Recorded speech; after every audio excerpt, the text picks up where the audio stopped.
Bismillahirrahmanirrahim. Assalamualaikum warahmatullahi wabarakatuh. Alhamdulillah, wassalatu wassalamu ala rasulillah Sayyidina Muhammad ibn Abdullah wa ala alihi wa sahbihi wa mawala, amma ba'du. Hadirin kaum muslimin yang saya hormati, bapak-bapak dan ibu-ibu, hari demi hari di bulan suci Ramadan ini kita telah menyaksikan sesuatu fenomena di mana ada sebagian kegiatan umat yang berpindah dari masjid ke pasar, kemudian berpindah dari masjid ke stasiun, dari masjid ke bandara, dari masjid ke supermarket. Apa boleh buat, itulah wajah kita. Bahwa lebaran artinya mudik. Lebaran membeli baju baru dan makanan. Lebaran berbeda dengan Idul Fitri. Lebaran merupakan tradisi di mana setiap tahun kita boleh ikutan. Lebaran siapapun boleh ikutan, tapi berbeda halnya dengan Idul Fitri. Tidak setiap orang merayakan Idul Fitri.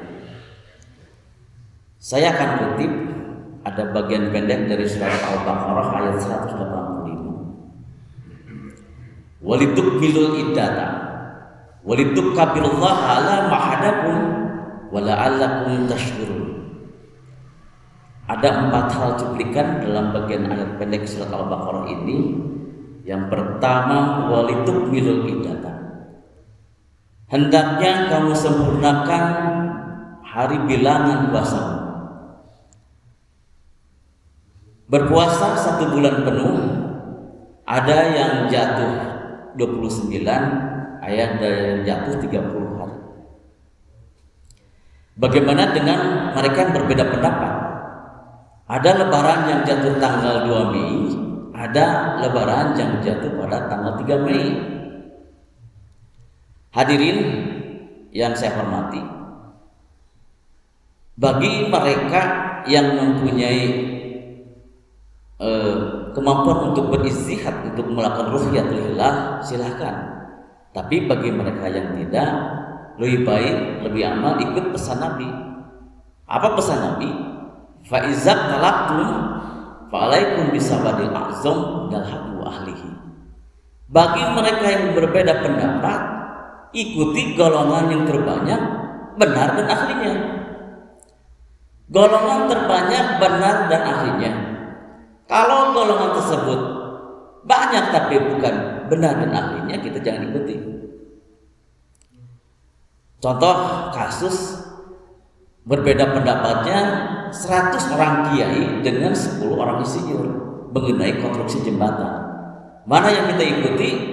Tentunya 10 insinyur. Sebaliknya berbeda pendapat antara 100 insinyur dan 10 kiai mengenai doa kunut.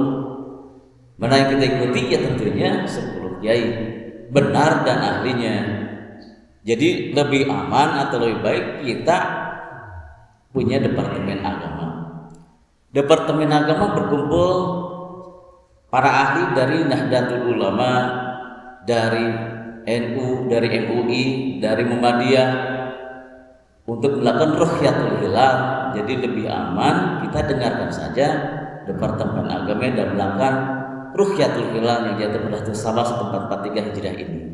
Tapi kita juga harus menghormati mereka yang berpendapat, yang meyakini bahwa 1 Syawal jatuh pada tanggal 2 atau 3 Mei.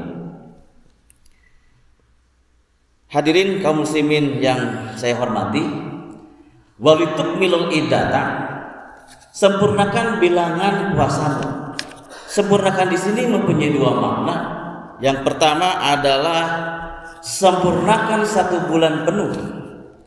Kemudian yang kedua adalah sempurnakan semangat puasamu. Kenapa sempurnakan puasamu di sini?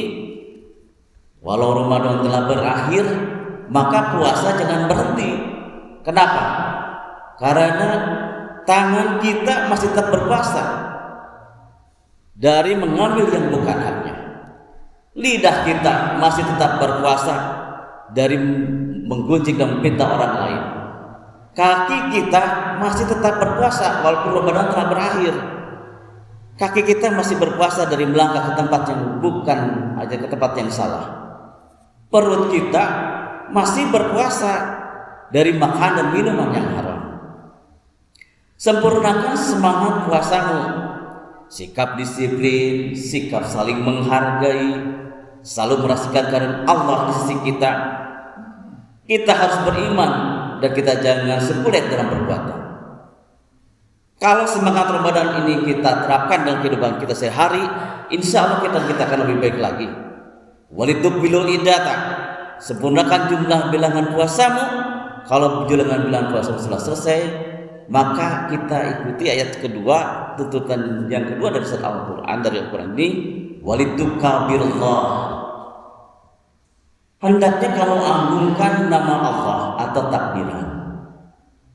Takbiran di sini bisa dilakukan di masjid, bisa dilakukan di rumah, di mushola, di surau, atau melakukan takbir keliling. Walitukabirullah atas nama Allah. Saya teringat dari beberapa pahlawan kita dengan gema takbir memperjuangkan kemerdekaan pada saat itu. Dari beberapa ungkapan dari Bung Tomo, seandainya tidak ada kalimat takbir, saya tidak tahu bagaimana saya menggerakkan putra-putri terbaik bangsa untuk bangkit melawan penjajah. Walitukabirullah, agungkan nama Allah. Ayat yang ketiga, pesan dari surat Al-Baqarah ayat 185. Setelah sempurnakan bilangan puasamu, lalu menggabungkan nama Allah dengan cara takbiran, lalu membayar pajak kita. Ini kemudian kenapa dilakukan ala mahadakum? Agungkan nama Allah yang telah memberikan hidayah kepada kita.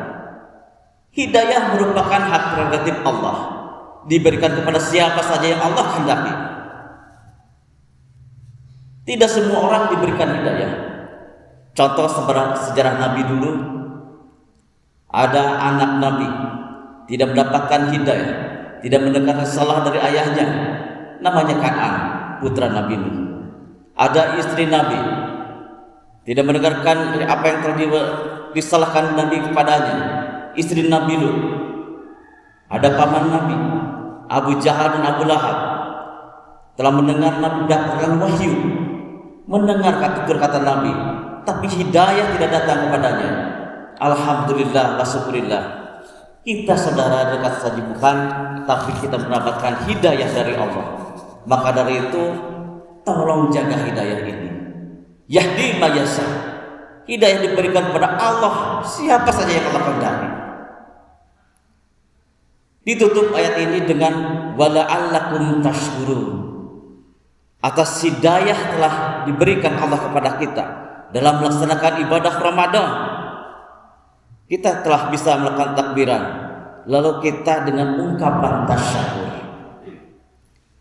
Tasyakur dan tafakur dalam unsur kiri nikmat. Nikmat bisa saja menjadi azab kalau tidak pandai mensyukurinya. La in syakartum lazidanakum wa la in kafartum inna adzabil sadid.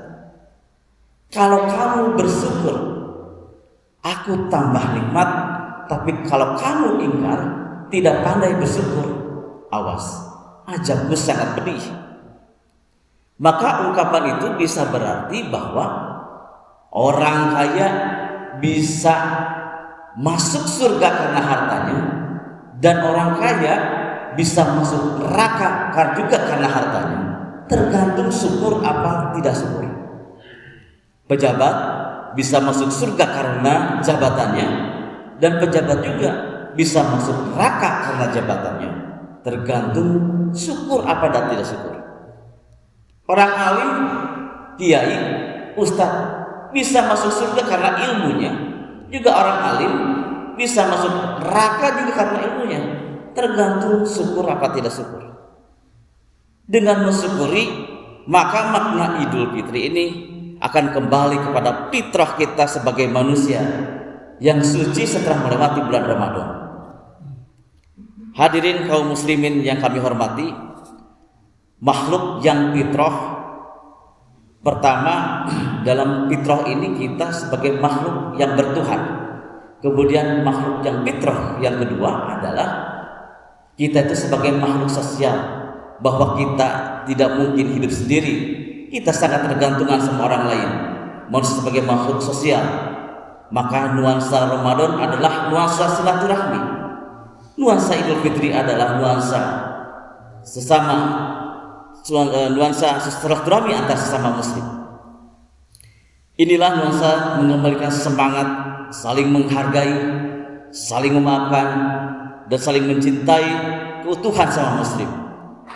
Mintalah ridho kepada ibu bapa, suami kepada istri, istri kepada suami, dan memaafkan saudara muslim yang lainnya, sehingga kita benar-benar dalam fitrah kita di bulan suci Ramadan ini. Terima kasih. Mohon maaf yang sebesar-besarnya apabila ada kesalahan. Mudah-mudahan ada manfaatnya. Usikum wa nafsi bittaqwallah.